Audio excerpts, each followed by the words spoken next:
The obstetrician told us to get checked out in more detail and gave us a referral. We might become parents. Daniel would be happy, I thought. That's what I was thinking. But Daniel's words were different from what I had imagined. Huh? Seriously? Daniel looked perplexed and sighed as if it were a bother. What's wrong? We've been wanting a child for so long. Aren't you happy? Pregnant? I don't know anything about that. Please just stop talking. Do you plan on having a kid and spending even more money when you're living off me? Who do you think is providing for our living? It's thanks to me working overtime and on weekends, right? I was dumbfounded by his patronizing tone. I had been so happy about the long-awaited pregnancy, but it quickly felt like I had been dropped into hell. I don't want to come home to a messy house and the sound of a crying child. There's no point in being married to you if you're pregnant. Get out of the house. Hearing those words, I felt foolish for having endured so much until now. I remained silent and went to my room to start packing my things. I am Scarlett, a working mother who works from home. I live with my husband Daniel, who is 2 years older than me. Even while balancing work, I have managed to take care of the household to relieve my husband's fatigue. We've been married for 5 years. When you're together for a long time, you start to see the less appealing sides of each other. I was no exception. Daniel often leaves the house citing work as the reason. He frequently works overtime and has to work on weekends almost every week. I was worried about Daniel's health. Hey, you've been working overtime a lot lately, haven't you? Are you okay? Yeah, but it can't be helped. It's tough for everyone, not just me. I can't just not do overtime and go home, right? That might be true, but I'm worried you might overwork yourself. Can't you at least take weekends off? Nah, that's impossible. If I don't work on weekends, it just means more work on weekdays. It's better to get things done when other companies are off, right? I understand what you're saying, but can't you take even one day off? I want to spend more time with you. Daniel gave a resigned look and glanced at me as he had said this. You're always at home, so maybe you don't understand about work. There are times when a man has to stand firm, and that time is now. Haven't you ever heard of workplace reform? I was appalled by his statement, which was so out of touch with the times. Besides, don't get jealous at your age. It's one thing if it's a young girl, but there's nothing pleasing about a 36-year-old woman getting jealous. I was speechless at Daniel's harsh words. Is this how you talk to a wife who's worried about you? I had to speak up. That's no way to talk. What's wrong with being worried about a husband who works too much? Ah, enough already. I don't want to come home tired and listen to my wife nag. Besides, don't complain when you're living off me. Daniel left the living room, clearly irritated. I was just thinking about Daniel, so why did I have to be spoken to like this? I was becoming unsure of how to deal with Daniel. On a day off? Even though Daniel had the whole day off, it wasn't to spend time with me. It was to go to Daniel's parents' house. Daniel's parents lived about a 30-minute drive away. Daniel had a good relationship with his in-laws, especially his mother Ella, who was very sweet on Daniel. Daniel would do anything Ella asked. I didn't get along well with Ella. Daniel's father, Logan, was a sensible man who would sometimes rein in Ella when she went too far. He was kind to me, his daughter-in-law. However, Logan was a busy company president and often away from home. Daniel worked for the company Logan ran. Oh, Daniel, welcome back. Come on in. I'm home, Mom. Ella only addressed Daniel and ignored me as if it were the most natural thing. Daniel didn't seem to question the situation at all. Long time no see, Ella. When I initiated the conversation, Ella seemed to notice me for the first time and said, Oh, did Scarlett come too? As she said that, Ella walked into the house with Daniel, leaving me behind. Then Logan appeared at the entrance, apologizing to me as he came. I'm sorry, Scarlett. It's good to see you. Come in. It's been a while, Logan. Thanks for having me. Watching Daniel and Ella chatting on the sofa in the living room, Logan scolded them. Why did you two go ahead and leave Scarlett behind? It's only proper to show her in together. Well, I did call out. She could have just come in on her own. It's not right to just walk into your husband's family home on your own. We invited her, so we should be considerate. You should understand, being a wife yourself. Dad, don't be so hard on Mom. She was just happy to see me back. Maybe she just got a little carried away. I can't understand being so overjoyed just because an adult son comes home once in a while. Logan shook his head and apologized to me again. However, Daniel and Ella looked as if they didn't understand what they did wrong, and ultimately, they didn't apologize to me. As I was about to sit on the sofa, Ella called out to me, with a smile that was unsettlingly pleasant. "Scarlett, could you help me make some coffee?" "Sure." I followed Ella to the kitchen. As soon as we were alone, the smile disappeared from Ella's face, and she spoke to me in a low voice. "Come on, hurry up and make the coffee, and make sure you prepare the cookies properly." Whenever I visited my in-laws, Ella would push household chores onto me, especially when Logan wasn't looking. She knew she'd be scolded by Logan if he found out she was making me do all the work. Such a cunning person. But this was nothing new to me. I was used to it by now. While I prepared the coffee, Ella continued to criticize me nonstop. My clumsiness, the cookies not being to her taste, my unfortunate-looking face. She would list these complaints and finally conclude with, "Really? I wonder why Daniel married someone like you." It's astonishing how she can tirelessly complain about me every time. At first, I was shocked by every comment, but after 5 years of the same, I seem to have become numb to it.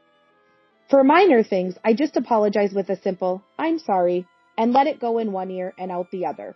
Perhaps my lack of reaction was boring for Ella, as she continued her tirade against me. "It's been 5 years since you got married and you still don't have children. Could it be that you're infertile?" My body tensed up instantly. This was something I had always been sensitive about. I had wanted children since the beginning of my marriage.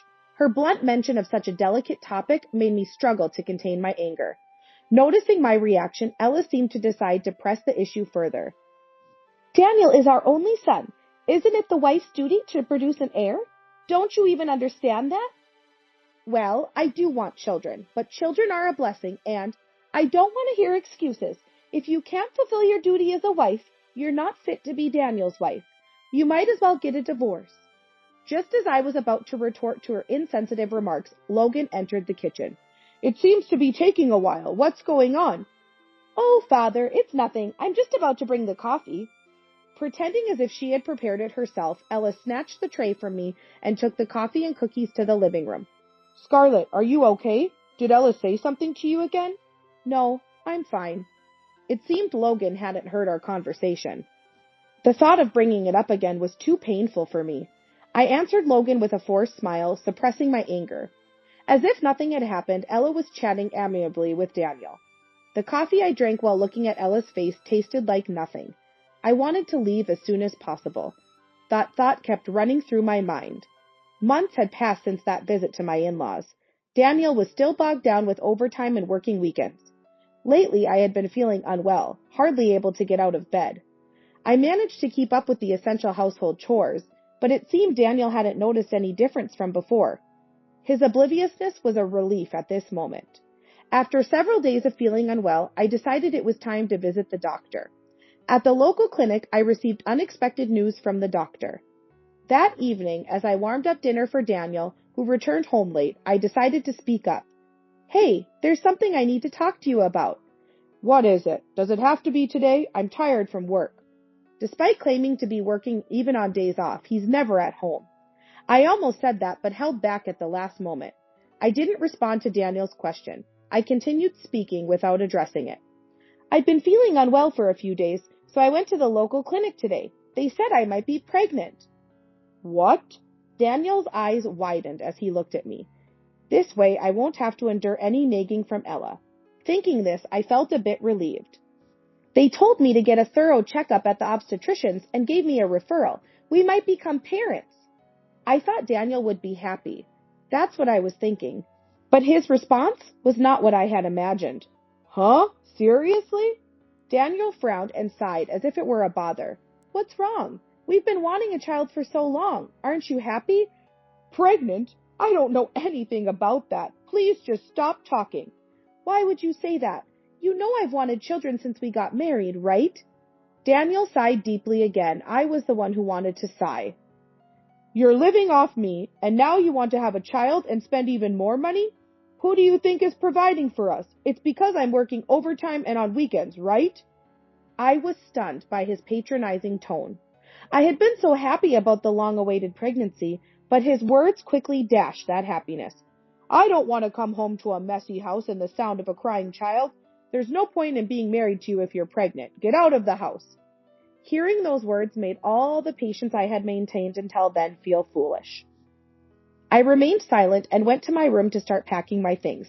After that, I moved quickly. I found a place to move into, arranged for movers, and sent all my belongings to the new home. Within a week, I had completed the move, left the divorce papers I had filled out, and left the house.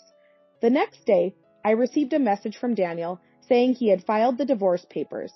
All the time I had spent enduring felt wasted. The 5 years of marriage ended just like that. About 6 months after the divorce, Daniel called me.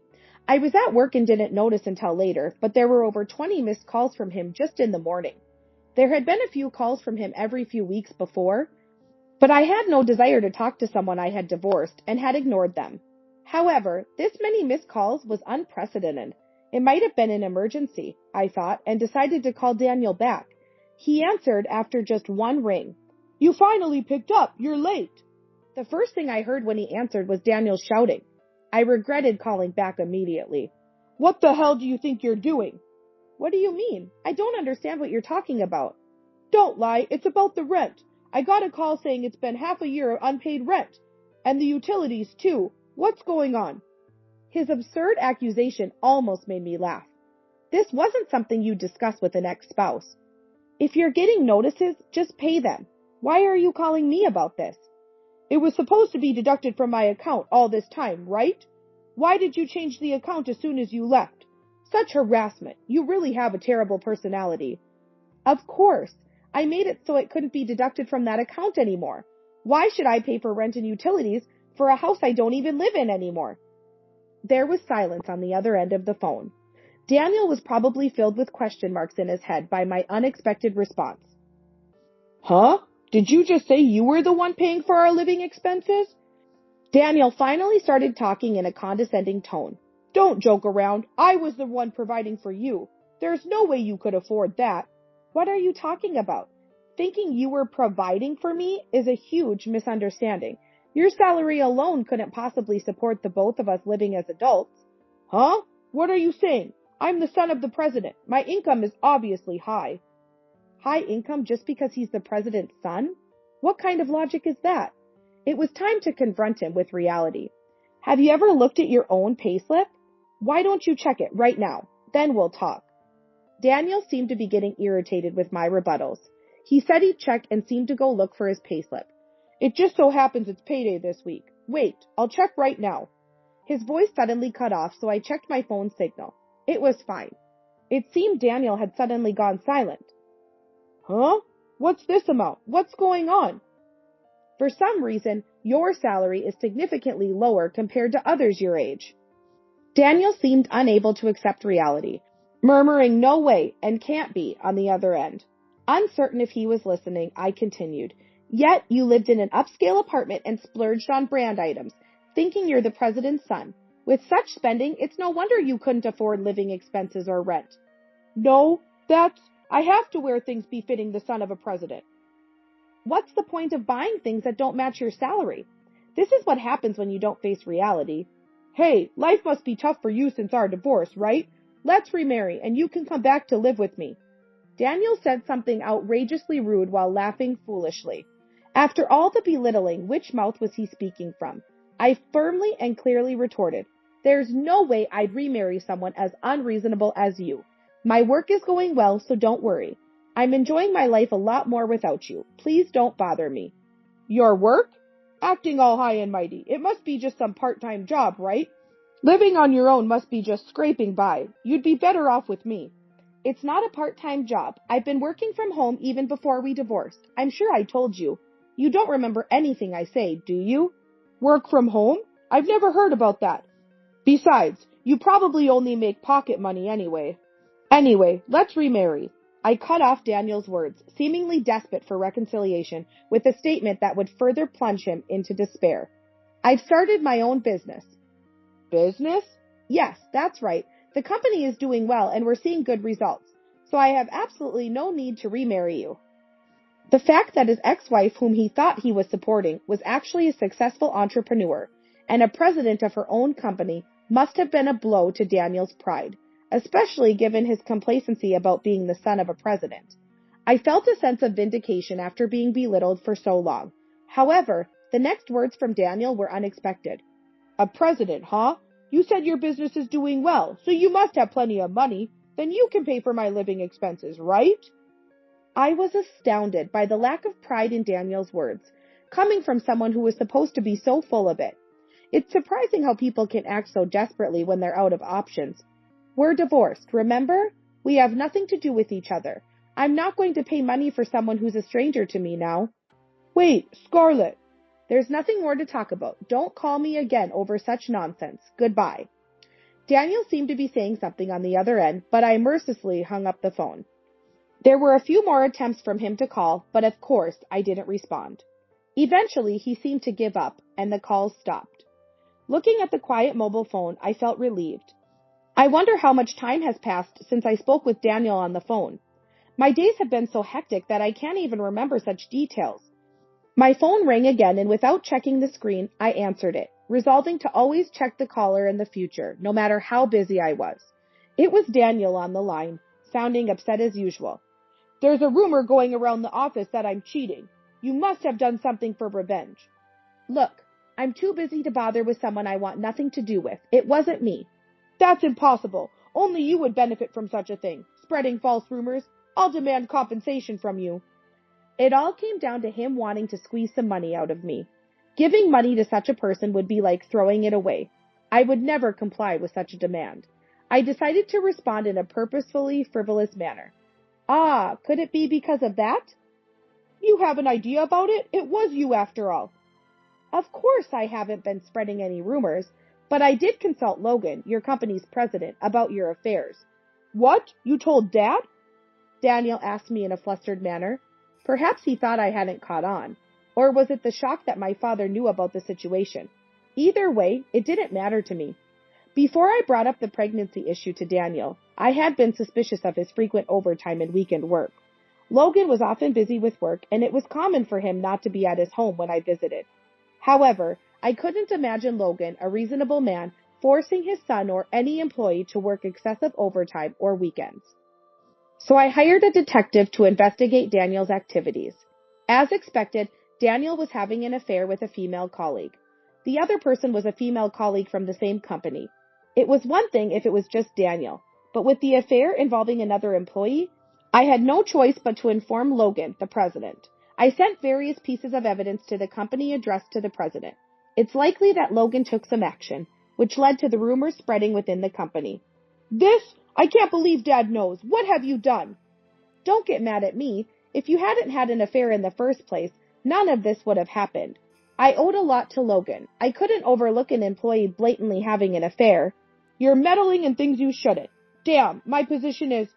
Why he clung to a position that didn't even pay enough to support one wife was beyond me. It was a waste of time to keep listening to Daniel muttering to himself. I hung up the phone. A few days later, I received a call from Logan. Scarlett, it's been a while. Do you have a moment? Long time no see. Yes, I'm available. I see. Well, I'm terribly sorry for the trouble my foolish son has caused. No, Logan, you're not to blame. Daniel is the one at fault. That may be so, but I also believe there was a lack of oversight on my part. I'm truly sorry for making you uncomfortable. It was exasperating that Daniel had caused Logan, a man of integrity, to apologize like this.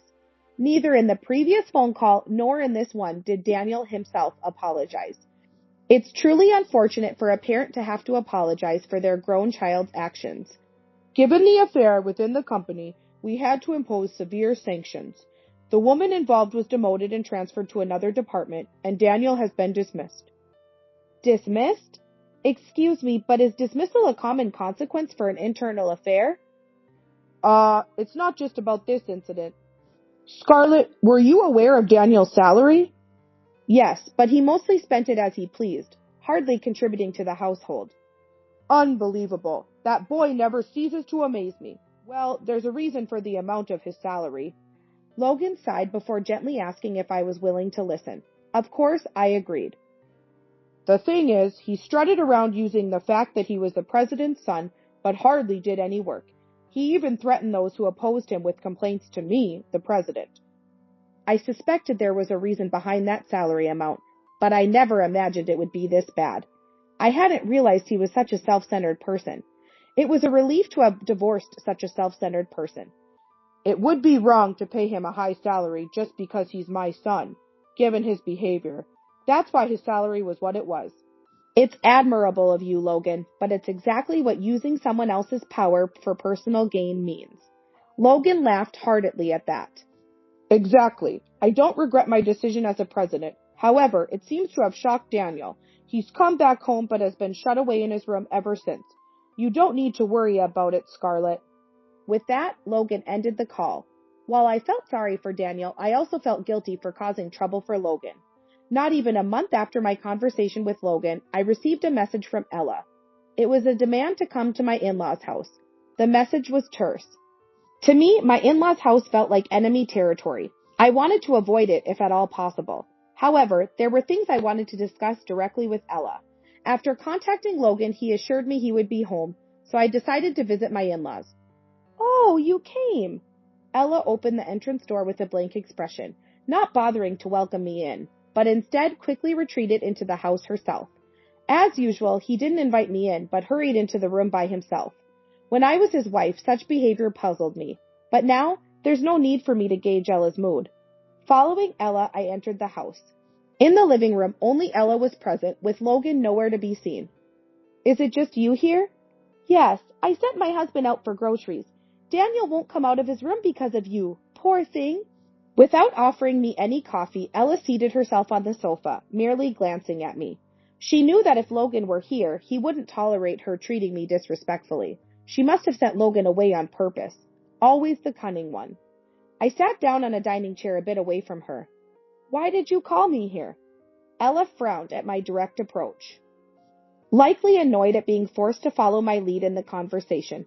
It's simple, Scarlett. Remarry Daniel. Stunned by these unexpected words from Ella, whom I thought despised me. I wondered what her reasoning could be for wanting her son to remarry someone she disliked. No, there is no chance of reconciliation with Mr. Daniel. Moreover, I don't believe this is a matter for you to discuss. But look at what you've done to Daniel. He's so distraught he can't even leave his room, let alone the house. You should take responsibility for that. Whether Daniel had misrepresented the facts or Ella had misconstrued them was irrelevant. The truth was entirely different. Daniel betrayed me first. He threw me out when I mentioned I might be pregnant and had an affair with a woman from his company. That's unforgivable. Ella reacted to something I said. Her expression was as if she had an aha moment. Exactly. You're pregnant, aren't you? Do you intend to let your child live a life without a father? It's better for a child to have both parents together. No, that's not necessary. When I firmly refused, Ella's face turned red, and she slammed her hand on the table. What's with you? Defiant and insolent since you got here. A wife should listen to her mother-in-law. Ella screamed in a shrill voice that hurt my ears. A man like that isn't worth my time. And for the record, I'm not pregnant. What? Ella's expression became a mix of confusion and sadness when she heard I wasn't pregnant. What do you mean? Weren't you told at the hospital that you were pregnant? That's what Daniel said. The clinic I went to wasn't an obstetrics and gynecology specialist, so they gave me a referral to get a detailed examination. It turned out to be just a health issue, not a pregnancy. I see. Ella's face fell into complete despair. She must have been planning to use the child as a reason to push for a reconciliation with Daniel. Such naive thinking. I wouldn't want to raise a child with someone who couldn't even be happy about a pregnancy. So there's no need to worry about the child's father. I won't be remarrying Daniel. What? What do you mean? Do you no longer care about Daniel? Don't you feel sorry for him? I feel nothing for him. He's a stranger to me now. Ella lunged at me. I was struck. That's when Logan intervened. What are you doing? Logan had returned from shopping and stepped between Ella and me. But Logan, she's terrible. She won't even try to help Daniel. She only cares about herself. What a cruel person. The one who acted dishonorably first was Daniel. How many times do I have to say it? You lose sight of everything when it comes to Daniel and act recklessly. That's your problem. Enough is enough. Ella burst into tears as if her emotions had exploded. Her blind maternal love had created a codependent relationship between Daniel and her. Even after Daniel became independent, moved out, and started his own family, they couldn't let go of their distorted affection for each other. I felt pity for them. Logan, Ella, I'm here today to tell you directly that I will be filing for compensation against Daniel and his affair partner in the divorce court. Ella continued to scream at me, but her voice was choked with tears, making it hard to understand her words. It was undoubtedly more abuse directed at me. Yes, that's right. Of course. Please proceed with that. I'll cover Daniel's part and promise to pay in full up front. After that, I'll ensure he repays me. I won't let his mother interfere, so you can rest assured. Logan remained my ally to the end. Ella continued to rant incoherently. When Logan thundered, "If you continue to spoil Daniel, I'll consider divorce. Change your ways." Ella finally bowed her head in silence. Despite all the commotion, Daniel never showed his face. Later, through my lawyer, I filed for compensation against Daniel and his affair partner in the divorce court. Both were paid in full. According to Logan, Daniel started working part-time and has been repaying him a fixed amount every month. I've threatened to transfer the debt if he's ever late, so there haven't been any delays so far. Logan said this with a laugh. It seems Ella tried to work and give the money to Logan out of pity for Daniel, but Logan's threat of divorce made her behave. Both Daniel and Ella need to reconsider their actions. While Logan's ordeal is immeasurable, I hope they come to possess a sense of common decency like Logan. As for me, work is going well, and I continue to lead a busy life. Having Logan, a seasoned president, as a sounding board for business matters has been incredibly reassuring. For now, I plan to enjoy a carefree single life to the fullest.